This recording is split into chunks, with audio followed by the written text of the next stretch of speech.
महागणपतिं मनसा स्मरामि महागणपतिं మనసా స్మరామి. TR creations family అందరికీ నా హృదయపూర్వక ధన్యవాదాలు. అలాగే వృషభ రాశి ఫ్యామిలీ అందరూ కూడా ప్రత్యేకించి వెల్కమ్. సో వృషభ రాశి వారికి సంబంధించి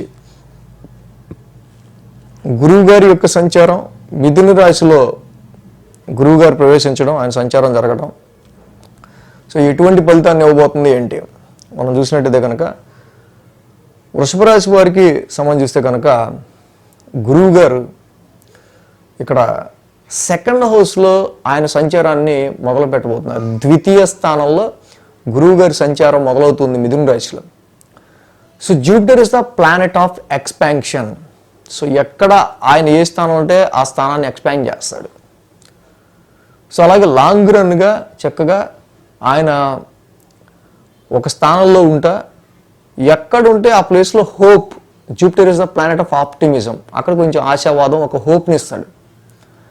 ఇలాంటి గురు భగవానుడు ఈ యొక్క వృషభ రాశి వారికి సంబంధించి మనం చూస్తే ప్రజెంట్ ద్వితీయ స్థాన సంచారంలోకి వచ్చి ఉన్నారు. మే 15 నుంచి కూడా ఆయన రాశి నుంచి ద్వితీయంలోకి వస్తుంటారు. జన్మస్థో గురుహు ధనక్షయ. ఎప్పుడైతే జన్మంలో గురుడు ఉంటాడో ధనక్షయాన్ని చేస్తాడు జనరల్గా. 2024 మే నుంచి కూడా గురువు గారు రాశిలో ఉండటం వల్ల స్థిరత్వానికి సంబంధించిన విషయాల్లో కానీ అనేకమైన ధనక్షయానికి సంబంధించిన పరిస్థితులు కానీ ఏర్పడుతూ ఉండటం. గురువు గారు ఇప్పుడు ఏదైతే సెకండ్ హౌస్లో ఆయన ట్రాన్సిట్ని మొదలు పెట్టారో, ముఖ్యంగా second house is purely represents money, hour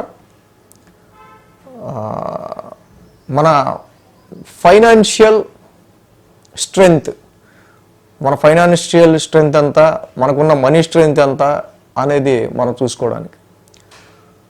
so ఎప్పుడైతే ద్వితీయ స్థానంలో గురువు గారి యొక్క ట్రాన్సిట్ అనేది మొదలైందో, ఇక్కడ ఫైనాన్షియల్ స్ట్రెంగ్త్ని పెంచడంలో ఫస్ట్ ఇక్కడ గురువు గారు చాలా వరకు హెల్ప్ చేస్తారు. ఈ గురుడి ట్రాన్సిట్ సెకండ్ హౌస్లో తప్పకుండా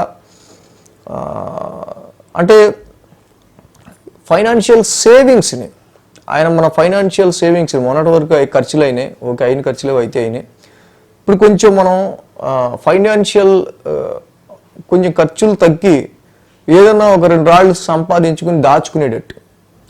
మాకు అసలు ఉద్యోగమే లేదండి, మేము అక్కడ 2 రాళ్ళు సంపాదించుకుంటాం అనుకుంటే దానికి ఒక ఇది ఉంది. ఏంటంటే జనరల్గా గురువు గారు సెకండ్ హౌస్లో, ఫైనాన్షియల్ హౌస్లో ఆయన ఉన్నారు అంటే తప్పకుండా ఫైనాన్షియల్ స్ట్రెంగ్త్ ఇస్తున్నారు అంటే జాబ్ లేని వాళ్ళకి కూడా ఈ ట్రాన్సిట్లో జాబ్ వచ్చే ఆస్కారాలు ఉంటాయి. అది ఎలా కూడా చెప్తా. సో గురుడు ఇక్కడ వాక్స్థానంలోనే గురువు గారి యొక్క సంచారం జరుగుతుంది. ద్వితీయ స్థానం వాక్స్థానం. వాక్స్థానంలో గురువు గారి యొక్క సంచారం జరగడం చక్కగా. అలాగే వాక్ సిద్ధి అంటాం కదా, ఈ టైంలో మధురమైన వాక్కులు, కొంచెం మంచి మాటలు, మీ మాటకు ఒక వాల్యూ ఉండటం, మీ మాటకి వాల్యూ పెరగడం. సో ఇలాంటివి కూడా స్పీచ్ రిలేటెడ్ వర్క్స్లో ఎవరైతే ఉంటారో, అనౌన్సర్స్ కావచ్చు, డబ్బింగ్ ఆర్టిస్ట్స్ కావచ్చు, టెలికాలర్స్ కావచ్చు, మోటివేటర్ స్పీకర్స్ కావచ్చు, any speech related work, speech రిలేటెడ్గా వర్క్ చేసి సంపాదించుకునే వాళ్ళు ఎవరైతే ఏ ఫీల్డ్లో ఉంటారో వాళ్ళకి సంబంధించి ఇంకా మంచి ప్రతిఫలాన్ని గురుడి ద్వితీయ స్థానంలో ఇస్తాడు. అలాగే సెకండ్ హౌస్ అనేది కూడా మన ఇమ్మీడియట్ ఫ్యామిలీ, మన కుటుంబం, మన ఇమ్మీడియట్ ఫ్యామిలీ ఏదైతే ఉందో, గురువు గారు లాంటి ఒక ఆప్టిమిస్టిక్ ప్లానెట్, దేవగురువు లాంటి ఒక ప్లానెట్ సెకండ్ హౌస్లోనే ట్రాన్సిట్లో ఉండటం వల్ల ఫ్యామిలీ ఫస్ట్ ఒక మంచి బాండింగ్తో, అర్థం చేసుకునే తత్వంతో, కుటుంబంలో బాంధవ్యాలకి ఒక విలువతో, ఈ సమయంలో కుటుంబంలో ఏవైనా చిన్నపాటి పొరపచ్చాలు ఉన్నా అవి ఒక పెద్ద మనసుతో, పెద్దరికంతో, కొంచెం మెచ్యూర్డ్ మైండ్తో, ఇంటెలిజెన్స్తో అర్థం చేసుకొని ఇంటి వాతావరణాన్ని ఏమన్నా ఇన్కేస్ కొంచెం ఎఫెక్ట్ ఉండుంటే ఫ్యామిలీ పరంగా, ఆ ఫ్యామిలీ పరమైన డిస్ప్యూట్స్ కూడా ఈ టైంలో తగ్గిపోతాయి. సో ఈ విధంగా ఫస్ట్ ఫైనాన్షియల్ కండిషన్స్ని పెంచుతాడు. మన మనీ స్ట్రెంగ్త్ని, ఫైనాన్షియల్ స్ట్రెంగ్త్ని గురువు గారు ఇక్కడ ఎక్స్పాండ్ చేసే ఆస్కారాలు ఎక్కువగా ఉంటాయి. సో ఎప్పుడైతే ఈ సెకండ్ హౌస్లో గురుగారి యొక్క ట్రాన్సిట్ జరుగుతూ ఉంటుందో, మంచి మాటల్లో కూడా, మీరు మాట్లాడే మాటల్లో కూడా, స్పీచ్లో కూడా కొంత స్కిల్స్ని ఇవ్వటం, ఎలా మాట్లాడితే బాగుంటుంది, ఎలా మాట్లాడితే మెచ్యూరిటీ ఉంటుంది అనే దానిలో కూడా మీకు ఒక అనుభవాన్ని తీసుకురావడం ఆయన చేసే ఆస్కారాలు ఉంటాయి. సో ఎప్పుడైతే సెకండ్ హౌస్లో గురుగారు ఉంటారో ఆయన 5th ఆస్పెక్ట్ 2, 3, 4, 5, 6 6th హౌస్ మీద ఉంటుంది. 6th హౌస్ మీద గురుగారి యొక్క ఆస్పెక్ట్ ఉండడం తెలుసు. రుణ రోగ శత్రుస్థానం, రుణరోగ శత్రుస్థానం, ధనస్థానం నుంచి రుణస్థానాన్ని చూస్తున్నాడు గురుడు. సో డెఫినెట్గా ఏవైతే లోన్స్ ఉంటాయో మీకు ఆ లోన్స్ని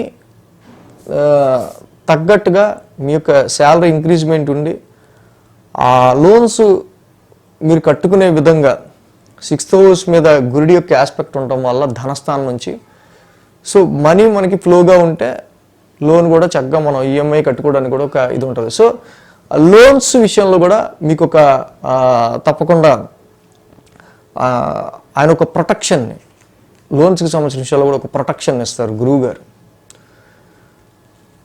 సో అలాగే ఈ 6th హౌస్ అనేది మేజర్గానే మనకి చాలా వరకు కూడా రుణరోగ శత్రుస్థానంగా మనం డైలీ రొటీన్లో మనకు ఎదురయ్యే ప్రాబ్లమ్స్, సమస్యల కింద చెప్పుకుంటూ ఉంటాం. ఈ టైంలో శత్రువులు ఉన్నా, ఎవరన్నా మీకు సంబంధించి ఎనిమీస్ ఉన్నా కూడా స్పీచ్, మాటలతోనే గురువు గారి దృష్టి 6th హౌస్ మీద ఉండడం వల్ల చాలా వరకు గురువు లాంటి ప్లానెట్ ఎక్కడ ఆస్పెక్ట్ ఉంటే అక్కడ జనరల్గా ఆయన సాత్వికంగా త్రూ ఆయన ఇంటెలిజెన్స్తోనే ఎవరినైనా మార్చడానికి ట్రై చేస్తారు. కుజుడిలా గొడవ పడ్డం. ఇక్కడ ద్వితీయంలో గురుడు 6th హౌస్ నుంచి చూడడం వల్ల మీ ఎనిమీస్ని కూడా మీ మాటలతోనే మీరు వాళ్ళ చాలా వరకు డిఫీట్ చేసేసే ఆస్కారాలు ఉంటాయి. మీ మాటల త్రూనే ఎనిమిటీని పెంచుకోకుండా వాళ్ళని సాధ్యమైనంత వరకు ఎనిమిటీని కూడా తగ్గించేసుకునే ఆస్కారాలు ఇక్కడ గురువు గారి యొక్క ఆస్పెక్ట్ 6th హౌస్ మీద ఉండటం వల్ల అటు లోన్స్కి సంబంధించి, అప్పులకి సంబంధించిన, ఇటు ఎనిమిటీస్కి సంబంధించిన, అట్లీస్ట్ ఇక్కడ రోగస్థానం, ఆరోగ్యపరమైన విషయాలకు సంబంధించి కూడా, ఆరోగ్యానికి సంబంధించిన విషయాలకు కూడా ఇక్కడ రోగస్థానం మీద కూడా గురువు గారి యొక్క దృష్టి ఉంది. కాబట్టి ఏ హెల్త్ ఇష్యూ అయినా డెఫినెట్గా అది ఇంటేకింగ్ ఆఫ్ ఫుడ్ వల్ల వచ్చేదే. సో ఇక్కడ న్యాచురల్గానే మీరు ఆ రోగాన్ని కూడా క్యూర్ చేసుకోవడానికి ట్రై చేస్తారు. సో ఎక్కువ జూపిటర్ ఎప్పుడు కూడా తన స్వయం ఇంటెలిజెన్స్తోనే వచ్చిన ప్రాబ్లం సాల్వ్ చేసుకుంటాడు.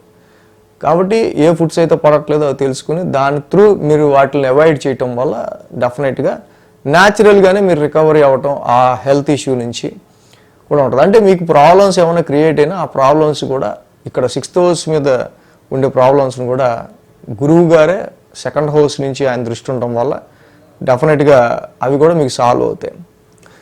సో గురు దృష్టి డైరెక్ట్ 8th హౌస్ మీద ఉంది.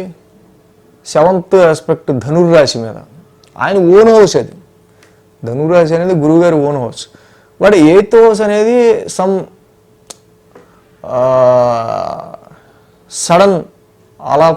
Sudden transformation house. మంచి కానీ చెడు కానీ వచ్చినా పోగొట్టుకున్నా 8th హౌస్ అనేది చాలామందికి 8th హౌస్ అంటే మాత్రం కొంచెం ఓ తెలియని చిన్నపాటి భయం ఉంటుంది అందరికి. బట్ గురువు గారు సెకండ్ హౌస్ నుంచి ధనుర్రాశిని 8th హౌస్ని ఆయన సొంత ఇంటిని చూసుకుంటున్నారు. ఎప్పుడైతే ఒక ప్లానెట్ తన సొంత ఇంటిని తను చూసుకుంటుందో సో అది తన భావాన్ని, తన స్థానాన్ని చెడగొట్టుకోదు. కాబట్టి సో 7th ఆస్పెక్ట్ గురువు గారిది ఇక్కడ ఏదైతే 8th హౌస్ మీద ఉందో ఇన్హెరిటెన్స్, వారసత్వ ఆస్తుల రికవరీకి, మీ ఫ్యామిలీ రీత్యా రావాల్సిన డబ్బులు కానీ, పంపకాలు కానీ, ఆస్తులు కానీ ఏమైనా ఉంటే ఈ సమయంలో ఆ వారసత్వ ఆస్తులకి సంబంధించి మీకు ఇక గ్రోత్ని అందించటం. సో అలాగే 8th హౌస్ మీద గురువు గారి దృష్టి ఉండటం వల్ల 8th హౌస్ అనేది sudden gain or sudden loss. But ఇది ఓన్ హౌస్ అవటం వల్ల గురువు గారికి సంబంధించి డెఫినెట్గా some other sources of wealth, in laws, అత్తగారు మామగారి నుంచి కావచ్చు, లేకపోతే మీ పార్ట్నర్, మీ లైఫ్ పార్ట్నర్కి సంబంధించి శాలరీ పెరగటం వల్ల కావచ్చు, మీ లైఫ్ పార్ట్నర్కి కూడా ఉద్యోగం రావటం వల్ల కావచ్చు, ఇంకో విధంగా కూడా ఇక్కడ ఎనీ వేరియేషన్స్లో మీకు ఫైనాన్షియల్గా సోర్సెస్ ఉంటే ఒకవేళ అవి కూడా డెవలప్ అయ్యే ఆస్కారాలు ఉంటాయి ఇక్కడ. కాబట్టి అదర్ సోర్సెస్ ఆఫ్ ఇన్కమ్కి సంబంధించిన విషయాల్లో కూడా 2nd, 8th రెండు కూడా ఫైనాన్షియల్ హౌసెసే. 2nd house, 8th house. 8th house is sudden financial gain. 2nd house అనేది మనం కష్టపడి సంపాదించుకునేది. సో ఎప్పుడైతే 2nd, 8th రెండు కూడా గురువు గారు అక్కడ ట్రాన్సిట్లో ఉన్న, ఇక్కడ గురు దృష్టి ఉన్నాం, ఈ టైంలో తప్పకుండా ఇలాగ అదర్ సోర్సెస్ ఆఫ్ ఇన్కమ్కి సంబంధించిన విషయాల్లో మీకు కలిసి రావడంలో కానీ 8th house and 6th house రెండు కూడా అక్కడ ఆరోగ్యానికి సంబంధించిన హౌసెసే, హెల్త్కి సంబంధించిన హౌసెసే. బట్ హెల్త్కి సంబంధించిన హౌసెస్ మీద గురుదృష్టి ఉండడం వల్ల కొంచెం హెల్త్ ప్రాబ్లమ్స్ ఏమైనా ఎక్స్పాండ్ అయినా అది తప్పకుండా మళ్ళీ చక్కగా ఒక ప్రాపర్గా ఎన్నాళ్ళు మనకు తెలియలేదు రా బాబు ఇది ఒకటి ఉందని మనకి, సో దీన్ని మనం క్యూర్ చేసుకోవాలనే విధంగా మీకు ఆయన ఒక ఎక్స్పీరియన్స్ లాగా నేర్పించి మళ్ళీ ఆ హెల్త్ని క్యూర్ చేస్తాడు ఆయన. సో ఏదైనా సరే ఎనీ హెల్త్ ఇష్యూస్ ఉన్నప్పటికీ గురు దృష్టి అక్కడ ఉండటం వల్ల ఫస్ట్ అవి ఎక్స్పాండ్ అవుతాయి, తర్వాత మళ్ళీ దాన్ని మనం న్యాచురల్గా క్యూర్ చేసుకునే ఆస్కారాలు కూడా ఉంటాయి. ఎందుకంటే 6th, 8th రెండు హెల్త్ ఇష్యూసే కాబట్టి, హెల్త్ పాయింట్ ఆఫ్ హౌసెసే కాబట్టి, జూపిటర్ ఆస్పెక్ట్ ఉంది కాబట్టి ఇలాంటివి కూడా 2nd హౌస్లో గురుడు సంచారం ఉన్నప్పుడు తప్పకుండా హెల్త్ పాయింట్ ఆఫ్ వ్యూ కూడా కొంచెం ఫ్లక్చువేట్ అవుతుంది. బట్ గురుదృష్టి తప్పకుండా హీల్ చేస్తుంది. ఇందాక నేను చెప్పిన మాట, మాకు అసలు జాబే లేదు, మీరేమో వెల్త్ ఇంక్రీజ్మెంట్ అంటున్నారు, మనీ స్ట్రెంగ్త్ అంటున్నారు, ధనపరంగా కొంచెం ఎక్స్పాండ్ అంటున్నారు అని. ఇక్కడ గురువు గారి 9th ఆస్పెక్ట్ ఏంటంటే 2nd హౌస్ నుంచి 10th హౌస్ మీద ఉంది. సో 10th హౌస్ మీద గురు దృష్టి ఎప్పుడైతే ఉంటుందో తప్పకుండా మనం ధనస్థానంలో గురుడు ఎక్స్పాన్షన్ ఇస్తున్నాడంటే, ధనాన్ని ఇస్తున్నాడంటే మనకు ఊరికే డబ్బులు ఎవడిస్తాడు? ఏదైనా జాబ్ చేస్తేనో, ఎక్కడన్నా మనకి మళ్ళీ ఏదైనా రిక్రూట్ అయితేనో వస్తాయి. అంటే డెఫినెట్గా 10th aspect, 9th aspect 10th house మీద ఉండటం వల్ల, ప్రొఫెషన్ హౌస్ మీద గురువు గారి ఆస్పెక్ట్ ఉండటం వల్ల ఉద్యోగం లేని వాళ్ళకి ఉద్యోగం వచ్చే ఆస్కారాలు కూడా ఉంటాయి. పైగా ఈ సమయంలో రాహు ఆల్రెడీ 10th వస్తున్నారు, శని ఆల్రెడీ లాభంలోకి వెళ్తున్నారు, గురుడు 2వ స్థానంలోకి వస్తున్నారు. 3 గ్రహాలు కూడా తులారాశి వాళ్ళకి ఈ సంవత్సరం ఎగిచ్చే ఆస్కారాలే ఎక్కువ ఉన్నాయి మనకి. కాబట్టి 10th హౌస్లో రాహు వచ్చిన్న ఆ 10th హౌస్లో రాహు ఎనర్జీని గురువు గారు రాహుని ఆస్పెక్ట్ చేయటం వల్ల 9th ఆస్పెక్ట్తో, సో బాబు నీకు రాహు దగ్గర కూడా చాలా ఐడియాలు ఉంటాయి. మంచి మాయా planet Rahu is illusion planet, మంచి మాయ ప్లానెట్, మంచి మాయ చేయగలడు అందరినీ. బాబు నీ దగ్గర చాలా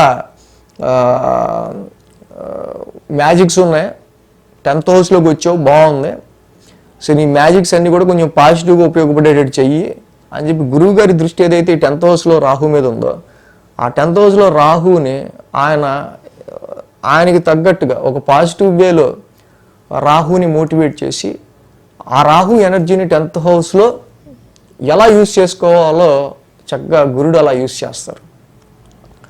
ఈ టైంలో రాహు 10th రావడం, గురుడు ఆస్పెక్ట్ కూడా అక్కడ ఉండటం వల్ల తప్పకుండా ఉద్యోగ పరిస్థితులకు సంబంధించిన విషయాల్లో Rahu is a short cut method అనమాట.